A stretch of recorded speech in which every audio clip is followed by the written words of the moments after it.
Sunshine, aku Cheryl Raisa dan hari ini kita bakal bahas seputar complexion.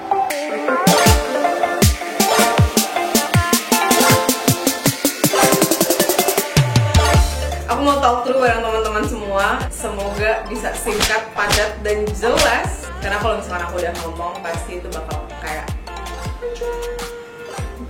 jadi pertanyaan yang paling sering aku dapat adalah gimana caranya menghindari yang namanya cracking seperti di bagian smile line, di bagian under eye kamu, atau terjadi cakey di foundation kamu dan foundation kerasa nggak awet.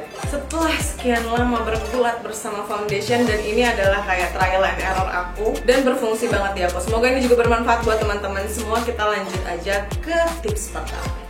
Tips pertama dari aku adalah prep your skin. Kamu siapin kanvas wajah kamu sebaik mungkin. Jadi misalkan perumpamaannya adalah ada satu buah kertas yang kering dengan satu kertas yang sudah basah, yang sudah lembab. Terus habis itu kamu taruh foundation di atasnya. Kertas yang kering gak akan bisa nge-hold si foundation sekuat dari kertas yang sudah lembab. Kalau misalkan kamu paksain kulit kamu pakai foundation, pas kulit kamu tuh benar-benar abis pakai facial wash atau nggak pakai skincare sama sekali, kamu bisa ngelihat foundationnya itu tidak menyatu secara langsung sama kulit kamu dan gampang banget muncul patchy atau kayak flaky. Misalkan kamu punya kulit yang lebih ke arah kering dan bisa juga kayak numpuk di bagian-bagian smile line, under eye kamu. Dan di sini aku lagi ngerasain banget kalau misalkan kamu notice kulit aku keadaannya jauh lebih cerah. Kamu bisa langsung lihat video-video aku yang lain, mungkin ada di sini.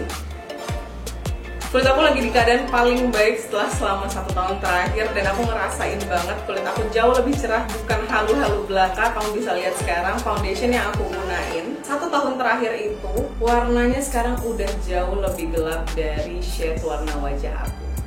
Nah, kenapa pakai skincare atau essence atau moisturizer itu penting sebelum kamu pakai foundation? Selain dia bisa nge-hold foundation kamu jauh lebih lama, pengaplikasian jadi jauh lebih mudah. Jadi ketika kamu punya kanvas yang sudah clean, sudah lembab, jumlah pemakaian foundation, concealer, dan lain sebagainya pun jadi kamu bisa minimalisir. Nah, selama pandemik, aku kebetulan emang lagi rutin untuk mengembalikan kondisi kulit aku, karena sebelumnya tuh lagi super, kalau aku bilangnya sih tan, padahal sebenarnya ya kusam aja bunda. Dan alhamdulillah kamu bisa lihat di sini.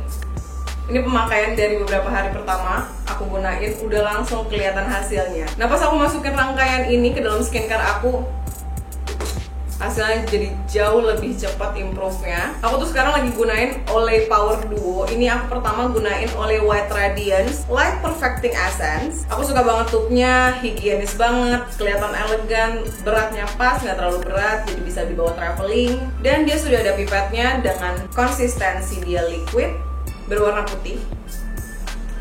Aku juga mau nyebutin lagi kenapa misalkan kamu punya kulit yang oily sekalipun, misalkan kayak aku, tetap butuh kelembapan yang alami dari kulit untuk nge-hold si foundation kamu. Misalkan aku tipikal yang pakai foundation itu lebih ke arah semi matte. Biasanya kulit aku kalau misalkan gak di prep sebelumnya, secara otomatis kulit aku tuh ngerasa kayak keausan. Jadi dia memproduksi minyak jauh lebih banyak dari yang seharusnya. Nah, tapi ketika aku pakai skincare atau essence dan moisturizer yang tepat dengan kandungan yang pas, kulit aku sudah cukup terhidrasi sehingga dia tidak memproduksi minyak berlebih, jadi terhindar dari patchy dan terhindar dari cracking di bagian fine line.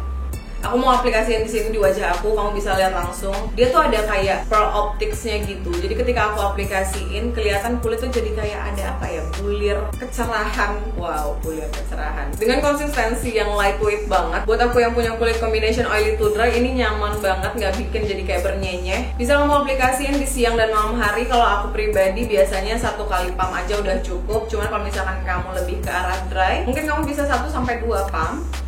Alasan lain kenapa aku lagi suka banget sama Olay Light Perfecting Essence ini adalah dia punya niacinamide. Aku lagi suka banget sama produk-produk yang ada niacinamide-nya. Selain dia bisa ngejaga kadar air di kulit kamu sehingga kamu bisa menahan kelembapan alami di kulit, kandungan niacinamide juga membantu untuk mudarin bekas jerawat dan memperbaiki tekstur kulit. Kalau misalkan kamu ngeliat di sini, ini kayak ada glossy glowing pas dipegang. Ini benar-benar nggak ada minyak yang berlebih gitu sebenarnya. Ini holy grail banget dan akan aku repurchase lagi dan lagi. Aku bisa ngeliat efeknya langsung di kulit aku. So 2 thumbs up untuk itu. Aku lagi nyobain 2 combo ini, apakah dia berfungsi lebih baik lagi di kulit aku. Ini adalah oleh Regenerist Micro Sculpting Cream. Jarnya selalu menjadi idaman, elegan banget. Ini udah dari kapan tahu aku pakai. Kalau dulu pribadi, karena kulit aku tuh kemarin sempat lebih ke oily side, kalau sekarang lebih kayak 50-50 antara oily dan keringnya. Dulu aku cukup pakai kayak sedikit aja di kulit, itu udah ngelembabin banget. Tapi kebetulan kulit aku lagi ke arah kering, jadi aku pakai agak lebih banyak sekarang. Nah, oleh Regenerist Micro Sculpting Cream ini, dia udah punya Advanced Amino Peptide Complex dan ekstrak buah karot, dan dia juga udah punya hyaluronic acid. Aku aplikasiin sambil aku ceritain. Fungsi dari ingredients tadi adalah dia membantu untuk meregenerasi kulit kamu lebih cepat, membantu menyamarkan kulit halus kamu. Pertama aku di bagian area luar mata ini, kemarin tuh sempet kayak kering banget, dan pas aku rutin gunain oleh Regenerist ini bener-bener kelihatan banget di bagian luar mata aku yang kering ini jadi jauh lebih lembab, dan pastinya kulit kerasa jauh lebih kenyal dan lebih kencang. Kamu bisa lihat di sini kulitnya udah kayak kerasa lembab, dan kamu jangan lupa untuk selalu kayak massage setelah kamu pakai moisturizernya. Jangan biarin dia kayak ngambang di atas, karena ketika misalkan kamu biarin dia ngambang di atas dan kamu langsung timpain foundation, di situ biasanya terjadi patchy di foundation kamu. Jadi kamu make sure segala macamnya sudah meresap dengan baik, baru kamu lanjut ke step foundation. Untuk kamu yang kulit kering, jangan lupa hydration, butuh banget di kulit sehingga foundation itu bisa nempel di kulit kamu. Dan kalau misalkan kamu punya kulit oily, nggak cuma pilih moisturizer atau hydrator yang pas sama kulit kamu juga bisa gunain tips ini. Tips aku adalah kamu bisa gunain translucent powder. Aku saranin pakai translucent powder. Kemudian kamu basahin sponge kamu dan kamu aplikasikan di bagian-bagian yang mudah patchy. Seperti biasanya aku itu di bagian yang lebih ke arah oily, sama di bagian-bagian yang kayak mudah crack, kayak di bagian smile line dan di bagian under eye. Di sini fungsinya adalah biar si foundationnya punya tempat untuk nge-grip, sehingga foundation kamu ketika kena oil nggak terlalu mudah running. Biasanya kalau misalkan kamu apalagi ya pakai kacamata, di bagian sini tuh pasti gampang banget tuh meleleh. Tips ketiga ini yang belum aku lanjutin lagi pakai foundation, aku mau lanjut ke tips ketiga dulu, adalah pakai primer. Kalau aku pribadi aku nggak terlalu primer person sekarang, tapi kalau misalkan kamu punya masalah sama tekstur kulit, kamu bisa pakai primer yang punya konsistensi kayak silikon. Jadi bagian-bagian tekstur kamu tadi akan keisi sama si primer silikon tadi, sehingga si foundation kamu akan jauh lebih smooth pengaplikasiannya.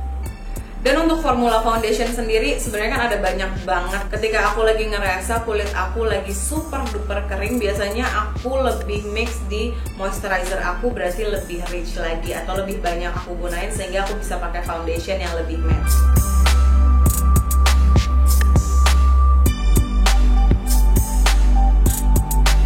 Sekarang kita ke concealer. Di sini pemilihan concealer pun penting. Kalau misalkan kamu pilih yang terlalu dry, biasanya lebih memungkinkan untuk dia jadi kayak cracking. Tapi kalau misalkan terlalu lembab juga si concealernya, itu rentan mudah geser. Jadi benar-benar kamu trial and error rasio dari concealer, foundation, dan formula-formula yang kayak gimana yang cocok satu sama lain untuk kulit kamu. Nah, di sini aku punya daerah kayak kemerahan sedikit di bagian sini, di bagian sini. Aku pilih shade-nya yang nggak terlalu jauh dari kulit aku. Terus habis itu sedikit di bagian sini. Kemudian kamu bisa blend pakai brush atau misalkan pakai sponge sesuai sama kebutuhan kamu. Aku sekarang lagi pengen blend pakai jari aja. Aku lagi ngerasa kayak butuh kenaturalan yang QQ.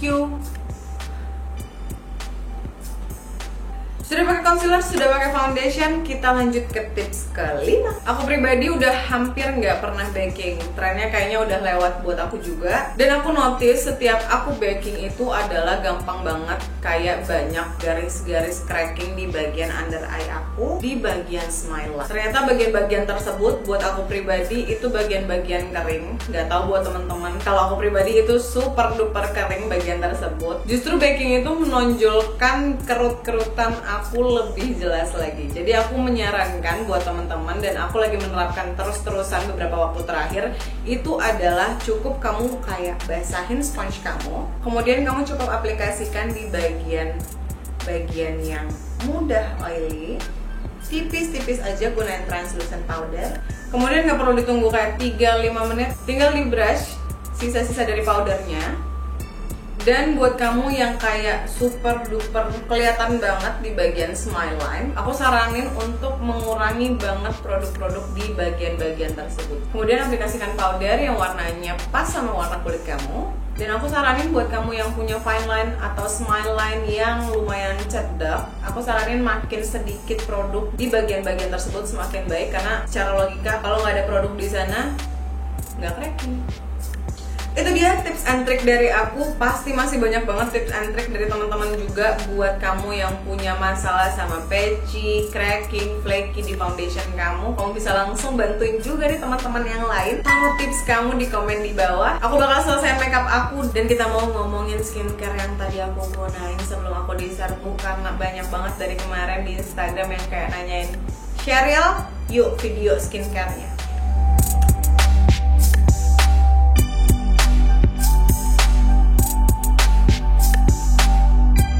Segitu dulu tips dari aku, semoga bermanfaat untuk teman-teman semua dan bisa kamu praktekin di rumah. Semua produk yang aku gunain bakal aku taruh di description box di bawah. Dan sebelum aku diserbu sama teman-teman semua oleh Power Duo di Instagramnya, sebelum ya aku diserang, kamu bisa langsung cek di sini. Aku pribadi aku ngerasa dua produk ini ngebantu banget nge-improve kulit aku, terutama dari segi kecerahan dan dark spotnya. Dan aman banget di kulit aku nggak ada breakout sama sekali selama pemakaian. Aku udah hampir di minggu keempat aku gunain. Dan untuk Olay Regenerist sendiri, produk ini adalah produk pertama yang aku kenal dari mama aku zaman dulu. Kalau misalkan kamu tahu Olay yang ini, itu adalah skincare pertama yang aku kenal dan aku ngerasa aman banget untuk gunainnya sampai sekarang. Informasi lebih lengkapnya kamu bisa cek juga di description box di bawah. Pasti aku taruh detail-detail yang bisa kamu lihat tentang produk Olay ini. Saya sampai ketemu di video selanjutnya, and don't forget to keep shining like a sparkling sunshine. Bye. Assalamualaikum. It's so glowing. Kita lanjut ke bawah. Kamu bisa gunain wow. BTW, kalau nanyain kerudungnya jangan lupa di share.id ya. Cek link di bawah.